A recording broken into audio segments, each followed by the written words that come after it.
कभी चोरी या कपट नहीं किया है, शुद्ध हृदय है, इसलिए मुझे श्री कृष्ण के स्वरूप का ज्ञान हो गया। भगवान वेद व्यास ने संजय के इस कथन का समर्थन किया। वेद व्यास ने बिल्कुल सही बात है, जिसका मन सरल होगा, शुद्ध होगा, वो ही भगवान को पा सकता है। संजय ने भगवान श्री कृष्ण के नामों की बड़ी सुंदर व्याख्या करके धृतराष्ट्र को सुनाई। इससे संजय के शास्त्र ज्ञान का भी अनुमान होता है कि संजय शास्त्र ज्ञानी भी थे।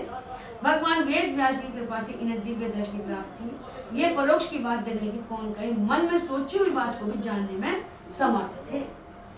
इन्होंने धृतराष्ट्र को संपूर्ण महाभारत युद्ध का विवरण सांगोपांग सुनाया, यानी शुरू से अंत तक सुनाया। सारा भगवत गीता का उपदेश में जिस प्रकार श्री कृष्ण ने अर्जुन को दिया, वह सब इन्होंने भी अपने कानों से सुना। इतना ही नहीं, देवताओं के भगवान के विष्णु रूप तथा चतुर्भुज रूप का भी दर्शन नहीं किया। जो देवताओं को भी रूप का दर्शन न हो, विराट रूप को जो संजय ने विराट रूप का दर्शन किया। गीतोपदेश तथा भगवत स्वरूप दर्शन की स्मृति में संजय को अलौकिक सुखानुभूति होती थी। राजन संस्मृत्य संवाद में अद्भुतम केशव अर्जुनो पुण्य अश्यामि च मुहुर्मुहुः तत् संस्मृत्य अद्भुतम भरे विस्मयो ये मैं महान राजन हर्ष्यामि च पुनः। महाभारत में विजय के संबंध में संजय ने घोषणा पूर्व में ही कर दी थी कि यत्र योगेश्वर कृष्णो यत्र पार्थो धनुर्धर तत्र श्री विजयो भूतिर्ध्रुवा नीति मर्तिर्मम। यानी कि जहाँ जहाँ योगेश्वर भगवान कृष्ण और पार्थ अर्जुन है, विजय वहीं वहीं होगी। संजय का सिद्धांत है, यते सत्यम यतो धर्मो यतो ही राज्यवम यते ततो भक्ति गोविंदो यते कृष्णास्ततो जय। जहाँ सत्य, धर्म, ईश्वर विरोधी कार्य करने में लज्जा और हृदय की सरलता होती है, जहाँ धर्म के विरोध में न जाए, सत्य के विरोध में न जाए, झूठ नहीं बोले तो लज्जा हो, हृदय की सरलता होती है, वहाँ श्री कृष्ण रहते हैं। और जहाँ श्री कृष्ण रहते हैं वहीं निसंदेह विजय होती है। श्री समीक जी, परम तपस्वी श्री समीक जी वन में गौ के रहने के स्थान पर बैठते थे और गौ का दूध पीते समय बछड़ों के मुख से जो फैन निकलता था उसी को पीकर निरंतर तप करते थे। बछड़ों का फैन जो झाग निकला, दूध भी ना पीवा करा, दूध बछड़ा पी लेवा, और जो झाग निकला ना वो नहीं खावा पीवा करा, बस तपस्या करे। बताओ कैसा कैसा। ये परम शांत, दांत, तितिक्षु, क्षमाशील संत थे। वन में शिकार खेलने के लिए गए हुए राजा परीक्षित भूख प्यास से व्याकुल होकर इनके आश्रम में आए, परंतु मौन व्रत लेकर समाधि ऋषि होने के कारण ऋषि द्वारा राजा का समुचित सत्कार नहीं हुआ। ये तो हम ध्यान लगा रहेगा। अब कोई राजा इनका आश्रम में आ गया तो इनको ध्यान ही ना रहेगा कौन है। क्षुधार्थ तृषार्थ अत्यार्थ में राजा परीक्षित ने उन्हें किसी को बिना समझे ईर्ष्या क्रोध के वशीभूत हो धनुष की कोर से ऋषि के गले में मृतक सर्प को डालकर घर चले गए। जब उन्हें देखो मैं प्यास हूँ, भूखों ने ध्यान ना दे रहा तो राजा ही हो, और गुस्सा आ गया, उन्हें मरो वो सांप समीक ऋषि को उसमें गले में डाल दिया। जब ऋषि कुमार श्रृंगी, इनका जो पुत्र था समीक ऋषि का, श्रृंगी को पता चला तो राजा के व्यवहार से क्षुभित होकर उसने शाप दे दिया। पिताजी को तो पता नहीं, वो तो ध्यान में बैठा है और बेटा ने देखो खेलते खेलते आया आश्रम में उन्हें देखा कि मेरे पिताजी के गले में वो सांप पड़ा है। उन्हें कि कौन ने पटकाया, उनके पुराने राजा ने पटकाया, उन्हें वही वही शाप, वो भी तपस्या बच्चा भी उन्हें हाथ क्या शाप देखो 7 दिन में तक्षक सर्प को डस लेगा। आज से 7वें दिन राजा परीक्षित को तक्षक नाग डस लेगा। जिस समय ब्रह्म ऋषि समीक को यह सब मालूम हुआ तो उन्होंने पुत्र का अभिनंदन नहीं किया कि तूने सही काम करो, उसको लड़े बल्कि तूने गलत काम किया है। उनकी दृष्टि में परीक्षित श्राप के योग्य नहीं थे। उन्होंने कहा, मूर्ख बालक, तूने थोड़ी सी गलती के लिए इतना बड़ा श्राप देकर बहुत बड़ा अपराध किया है। तुझे भगवत स्वरूप राजा को साधारण मनुष्य के समान नहीं समझना चाहिए। राजा जो भगवान के समान प्रजा का पालन करता है ना, जैसे पति है घर परिवार का पालन करे तो स्वामी है, ऐसे ही राजा भगवान है। राजा ईश्वर का अंश होता है। यथा नारायण जय नारायण। जिस समय राजा का रूप धारण करके भगवान पृथ्वी पर नहीं दिखाई देंगे उस समय अराजकता वंश निरंकुश प्रजा मनमाना आचरण करने लग जाएगी। जब कोई पर अंकुश ना हो, नियंत्रण ना, जिसमें कोई बड़ा बड़ा ना हो तो उन पर नियंत्रण ना रहे बच्चा पे, तो ऐसे ही राजा नहीं रहेगा तो प्रजा जो मनमाना आचरण करने लग जाएगी, दंड विधान नहीं होगा, तब उसके अपराधों के साथ हमारा कोई संबंध न होने पर भी वह हम पर लागू होगा। सम्राट परीक्षित तो बड़े ही यशस्वी और धर्मधुरंधर हैं। उन्होंने बहुत से अश्वमेध किए हैं और वे भगवान के प्यारे वे ही राजऋषि भूख प्यास से व्याकुल होकर हमारे आश्रम पर आए हैं। वे शाप के योग्य कदापि नहीं थे। इस नासमझ बालक ने हमारे निष्पाप सेवक को राजा का अपराध किया है। सर्वात्मा भगवान कृपा करके इसे क्षमा करें। महामुनि श्रमिक को पुत्र के अपराध पर बड़ा पश्चाताप हुआ। राजा परीक्षित ने जो उनका अपमान किया था उस पर तो उनका ध्यान ही नहीं गया। साधु लोग हैं, जो कोई भी गलती करता है दूसरा व्यक्ति तो उसकी ओर ध्यान नहीं, तो राजा ने जो शाप में पड़कर उनकी ओर ध्यान लगा, बल्कि बेटा से कि तूने बहुत गलत काम कर दिया है। यही साधु पुरुषों के स्वभाव की विशेषता है। नहीं जो बुरा करता है उसके साथ भी भला करते हैं। जैसे विभीषण जी ने जब रावण से कहा गया ना कि सीता जी को दे दो, तुम सीता जगदम्बा है, माता है, तो लात मारी, तो शिव भगवान कह रहे हैं पार्वती से कि यही साधु की पहचान है, मंद जो करत बुराई, जो अगर दूसरा उसके साथ बुरा करता है तब भी ये बड़ाई करते हैं, भलाई करते हैं। तब पश्चात महर्षि शमीक ने अपने गौर मुख नाम वाले परम संयमी शिष्य द्वारा राजा को शाप की सूचना भेजी तथा स्वयं राजा की मंगल कामना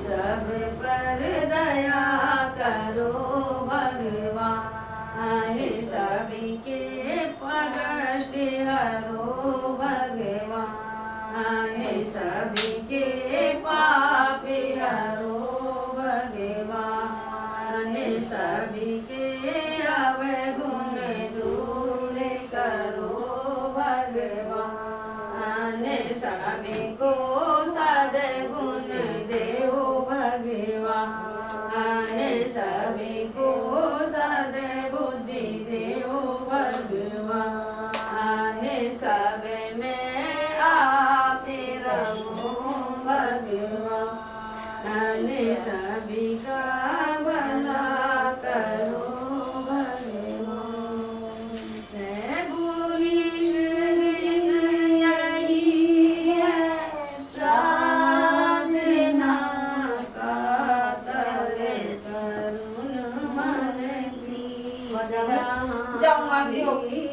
करूंगी वो दवाई लेंगे आकर लेट रहना सुधे दुखी जननी दया मैं आप जैसा कौन शुभ चिंतक हमारा है, कृपालु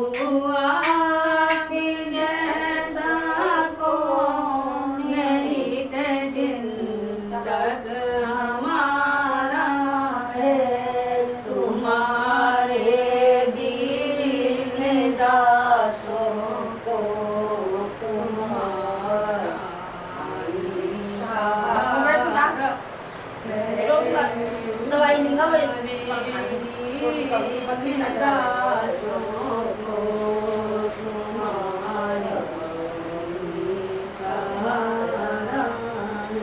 एक ले दे दो। इनका मत दो। मैंने रखा हो तुम्हारा सीधे खाया बनती जय राम। ओ राम जय राम जय जय राम श्री राम जय राम जय जय राम।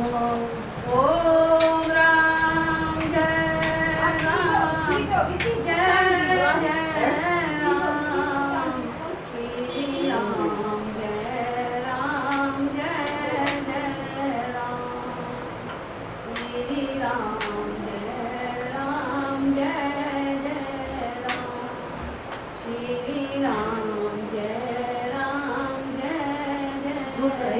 बाहर की में बोल दो, बाहर सुमित्रा आएंगे के लिए बाहर करना बंद कर दी सब बेटियां।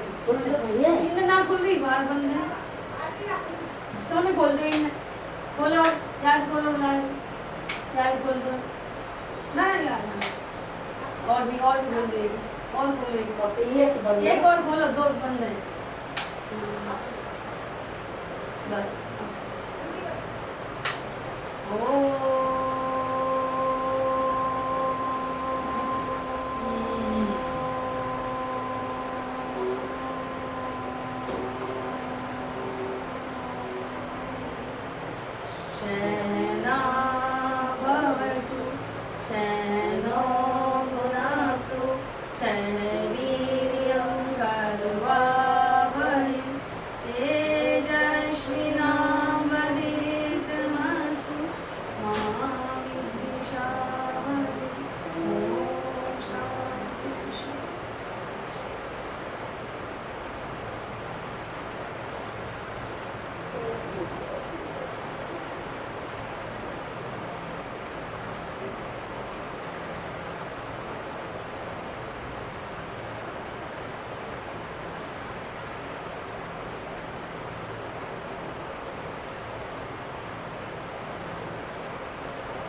त्वमेव माता च पिता त्वमेव बन्धुश्च सखा त्वमेव विद्या द्रविणं त्वमेव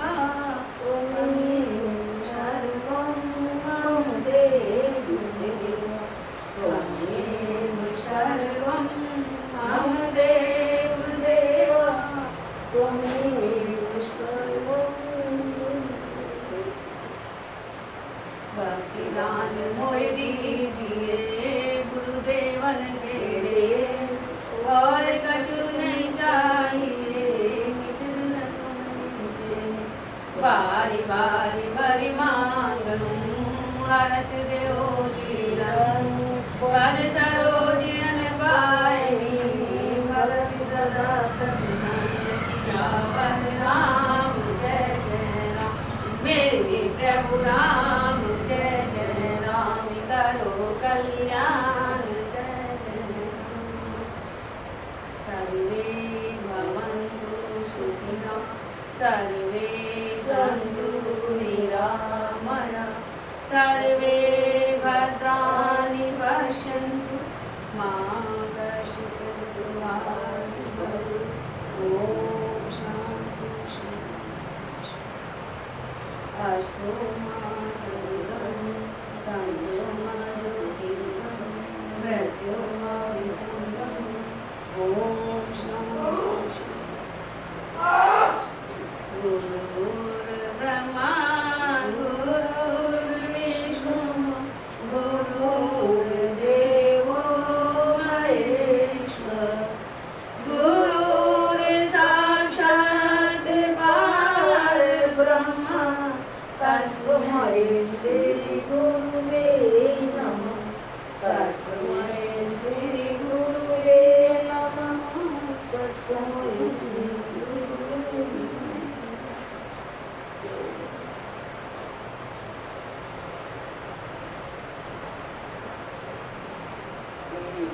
प्रभो आनंद दाता ज्ञान हमें को दीजिए शीघ्र सारे दुर्गुणों को दूर हमसे कीजिए लीजिए हमको शरण में हमें सदाचारी बने ब्रह्मचारी धर्म रक्षक वीर व्रतधारी बने प्रेम से हमें गुरुजनों की नित्य ही सेवा करें सत्य बोले झूठ त्यागे मेरे आपस में करें निंदा किसी की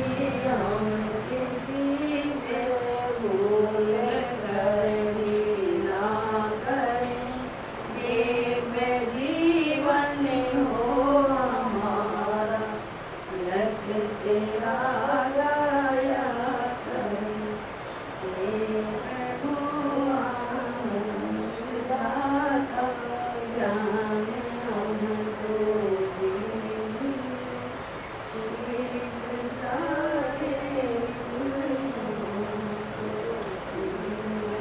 हमसे कीजिए राम राम कहियो जी हनुमान हमारी राम जी से राम राम कहियो जी हनुमान कहियो जी हनुमान कहियो जी हनुमान हमारी राम जी से राम राम कहियो जी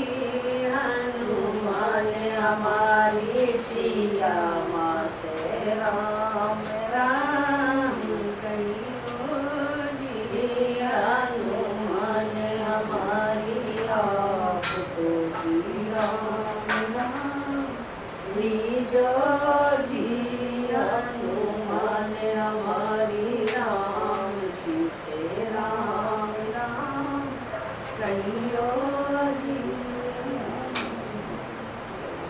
वीर हनुमाना अति बलवान